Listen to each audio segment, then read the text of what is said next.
शाकाहार श्रेष्ठ है या मांसाहार, इस पर चर्चा हम कई दिनों से कर रहे हैं। एक साथी ने विचार दिया है कि वनस्पतियों को ईश्वर ने ऐसी ताकत दी है कि वो सूर्य की रोशनी में अद्भुत ऊर्जा उत्पन्न करती हैं, जिससे पूरा संसार चलता है। जीव निर्जीव सभी प्रकार के प्राणी चलते हैं। यदि मनुष्य वनस्पति की अपेक्षा मांसाहार का सेवन करे तो उत्तम है, ऐसा विचार दिया है। मेरा अपना जो तर्क है कि जो जितनी भी वनस्पतियां हैं संसार में, प्राणधारियों को छोड़कर मनुष्य सर्वश्रेष्ठ है। प्राणधारी उसके बाद हैं और उसके अंत में जो वनस्पति हैं, जिनकी आँख, नाक, कान, इंद्रियां नहीं हैं, इंद्रिया रहित जीव हैं वे, इसमें कोई शंका नहीं। जीवन है वनस्पतियों में, पौधों में, पेड़ में, लेकिन इंद्रियां नहीं हैं। इस कारण उनको दुख सुख का उस प्रकार भान नहीं होता जैसा प्राणियों को, प्राण जो श्वास लेते हैं, छोड़ते हैं, इनको होता है।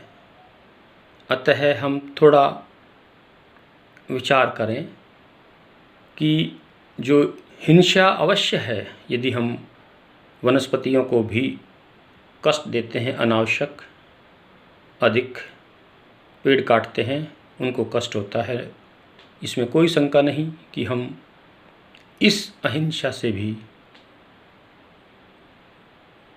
धारण करें, इसे भी कि वो हिंसा भी ना हो पाए। लेकिन जो बड़ी हिंसा है जीवों की, मुर्गा, अंडा, मांस, मछली, बकरा, गाय, इनको जो खाया जाता है, यह बड़ी हिंसा है जो हम आँखों से दिखती है। उनके हाथ, पाँव, पैर, आँख, नाक, कान सब है, वे तड़फते हैं, चिल्लाते हैं। यदि हम वनस्पतियों में और अन्य प्राणियों में इतना भी अंतर न कर पाए तो फिर हमारा मनुष्य होना व्यर्थ है, क्योंकि मनुष्य सर्वश्रेष्ठ कृति है। यदि हम ये मान लें कि सभी में जीवन है तो सभी समान हैं, ऐसा कदापि नहीं हो सकता। ईश्वर ने भिन्नता पैदा की है। सर्वश्रेष्ठ मानव को इसीलिए कहा है कि उसके पास सभी प्रकार की इंद्रियां हैं, सर्वोत्तम हैं, इसलिए वो सर्वश्रेष्ठ है। लेकिन सर्वश्रेष्ठ का मतलब यह नहीं है कि वह अन्य प्राणियों का वध करे, वनस्पतियों का वध करे, किसी को अनावश्यक, जितना जीवन नितांत आवश्यक है, वनस्पतियों को पत्र लेना, फल लेना, पुष्प लेना, जो नितांत आवश्यक है उसी का सेवन करते हुए हम जीवन यापन करें, यही श्रेष्ठता है। मुझे विश्वास है कि आप अवश्य इस पर विचार करेंगे और इस तर्क को जो एक साथी ने दिया है कि वनस्पति, औषधियाँ सर्वश्रेष्ठ हैं, मनुष्य से भी श्रेष्ठ हैं और पशुओं से भी श्रेष्ठ हैं, इसलिए उनको बिल्कुल भी हम किसी पौधे का पत्ता तक न तोड़ें और हम मांसाहार का सेवन करें। क्योंकि यदि मांसाहारी जीवों को नहीं मारेंगे तो वो सारी वनस्पतियाँ खा जाएंगे और पृथ्वी से जीवन समाप्त हो जाएगा। यह अनावश्यक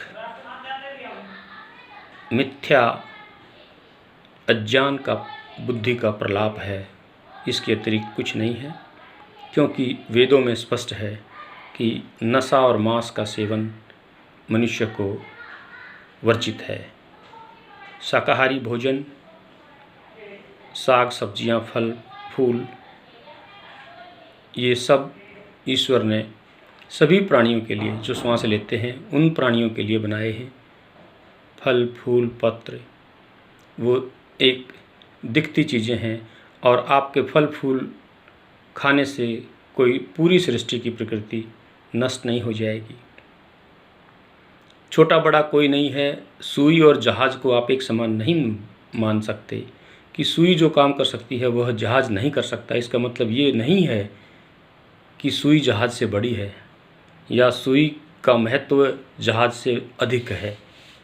यदि जो शक्ति वनस्पतियों को ईश्वर ने दी है कि जो ऊर्जा को लेकर के और मनुष्यों के लिए जीवन के लिए ऊर्जा, ऑक्सीजन इत्यादि का निर्माण करती हैं वनस्पतियाँ, लेकिन इसका ये कतई अर्थ नहीं है कि वे मनुष्य से भी श्रेष्ठ हैं या अन्य प्राणियों से श्रेष्ठ हैं।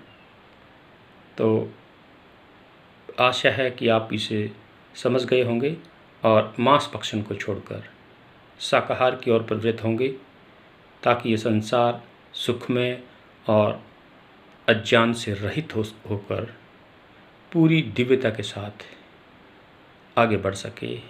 ओम धन्यवाद।